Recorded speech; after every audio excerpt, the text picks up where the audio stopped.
সম্মানিত দর্শক শ্রোতা, আসসালামু আলাইকুম। খুবই দুঃখজনক খবর যে পদত্যাগ করতে যাচ্ছেন উপদেষ্টা নাহিদ আসিফ। নাহিদ ইসলাম এবং আসিফ ইসলাম তারা ছাত্র জনতার গণ অভ্যুত্থানের বিপ্লবী নেতা, যারা এই গণ অভ্যুত্থানের নায়ক মানে সমন্বয়ক ছিলেন। তারা ছাত্র থেকে উপদেষ্টা হয়েছেন। উপদেষ্টা হয়ে হঠাৎ করে তারা পদত্যাগ করার দাবি জানাচ্ছেন। কেন পদত্যাগ করবেন, তার কারণ কি? তারা পদত্যাগ করার কারণ তো থাকতে পারে একটা। এখন আবার ওনারা পদত্যাগ করার তারিখ দিয়েছে আগামী 15ই ফেব্রুয়ারি। আবার ফেব্রুয়ারি মাসে আওয়ামী লীগের অবরোধ এবং হরতালের ডাক দিয়েছেন। আবার বিএনপির সমাবেশ হবে, বিএনপির তারাও কঠোর আন্দোলন করবেন। এমন ধরনের কথাবার্তা আমরা শুনতেছি, খবরে দেখতেছি যে এখন দেখা গেল যেই ফেব্রুয়ারি মাসে আওয়ামী লীগের অবরোধ এবং হরতাল এবং বিএনপির সমাবেশ আন্দোলন চলবে, সেই মাসেই কিন্তু নাহিদ ইসলাম এবং আসিফ মাহমুদ তারা দুজন পদত্যাগ করিতেছেন। আবার মার্চের দিকে পদত্যাগ করবেন মাহফুজ আলম। এই যে এই ধরনের কথাটা উঠে এসেছে, এটা কতটুকু সত্য? এখন তাহলে বোঝা গেল যে নাহিদ ইসলাম, আসিফ মাহমুদ তারা পদত্যাগ করিতেছে, তাদের আন্দোলনের তুপের মুখে যাতে না পড়ে এই জন্য কি পদত্যাগ করিতেছে, নাকি তাদের দল গঠন করার জন্য পদত্যাগ করিতেছে? এখন তারা যে নতুন একটি নাগরিক দল গঠন করেছে, নাগরিক কমিটি, সেই নাগরিক কমিটিকে শক্তিশালী করার জন্যই পদত্যাগ করার জন্য তারা প্রস্তুতি নিচ্ছেন।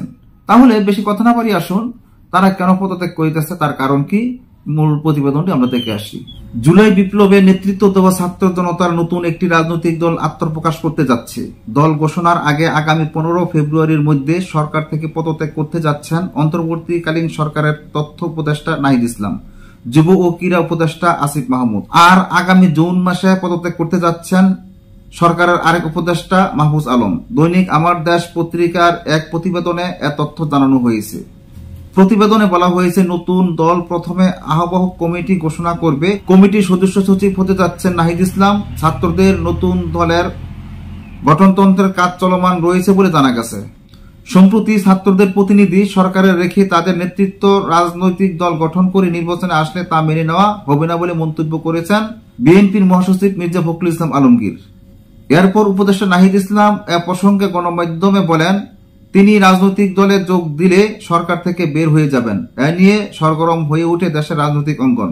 জাতীয় নাগরিক কমিটি একাধিক নেতা জানিয়েছেন, আন্দোলনের শুরু থেকে প্রথম সারিতে নেতৃত্ব দিয়েছিলেন নাহিদ ইসলাম। সেই সঙ্গে তিনি ছিলেন জুলাই আগস্ট অভ্যুত্থানের এক দফার ঘোষক। ছাত্র জনতার কাছে তিনি অনেক জনপ্রিয়। জানা গেছে, সম্প্রতি জাতীয় নাগরিক কমিটির একটি বৈঠক বেশিরভাগ সদস্য মতামত দিয়েছে যে অন্তর্বর্তী সরকারে থাকা এক বা একাধিক ছাত্র উপদেষ্টার পদত্যাগ করা উচিত। সাধারণ মানুষের কাছে যেসব ছাত্র উপদেষ্টার গ্রহণযোগ্যতা বেশি, তাদের পদত্যাগ করে নতুন রাজনৈতিক দলে যুক্ত হয়ে নেতৃত্বে আসা প্রয়োজন। জাতীয় নাগরিক কমিটির কেন্দ্রীয় যুগ্ম আহ্বায়ক আরিফুল ইসলাম আদিব গণমাধ্যমকে বলেন, জুলাই গণ অভ্যুত্থানের শহীদ, আহত এবং জনতার আকাঙ্ক্ষা হচ্ছে অভ্যুত্থানের যারা নেতৃত্ব দিয়েছেন তারা সরকার থেকে পদত্যাগ করে নতুন রাজনৈতিক উদ্যোগে নেতৃত্ব দেবেন। তাই সরকারে থাকা ছাত্র প্রতিনিধিদের প্রতি আমার আহ্বান থাকবে, জনগণের আশা আকাঙ্ক্ষার প্রতি সাড়া দিয়ে নতুন রাজনৈতিক উদ্যোগে তারা যেন সামনে থেকে নেতৃত্ব দেয়।